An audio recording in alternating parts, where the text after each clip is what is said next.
আমি জানি না এই কথাটা তোর কবে উপলব্ধি হবে। অনেকের 20-21 বছর বয়সে বুঝে ফেলে যে এখন তোকে আর কেউ ভালোবাসে না। দেখ, মেয়েরা আনকন্ডিশনাল লাভ পায়, কিন্তু ছেলেরা ভালোবাসা তখনই পায় যখন সেই কাজে আসে। হ্যাঁ, এখন তোর ফ্যামিলি তোর যত্ন নেবে, তোর খেয়াল রাখবে, কিন্তু একই সাথে তোকে অন্যের সাথেও তুলনা করবে যে অমুকের ছেলে চাকরি লেগে গেছে, এটা করে ফেলছে, ওইটা করে ফেলছে, তুই কি করবি? এক সময় গিয়ে তোর এই কথাগুলো গায়ে লাগবে।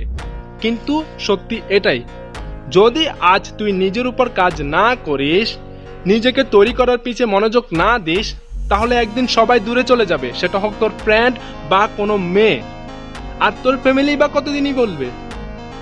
ইভেন এই ব্যাপারে তুই কাউকে দোষও দিতে পারবি না, কারণ অ্যাজ আ ম্যান হিসাবে তোকে কাজ করতেই হবে। সো বাই, হাতে চুড়ি পরে না বসে থেকে কিছু কর, নিজের কাজে মনোযোগ দে, যাতে পরে গিয়ে অনেক দেরি না হয়ে যায়।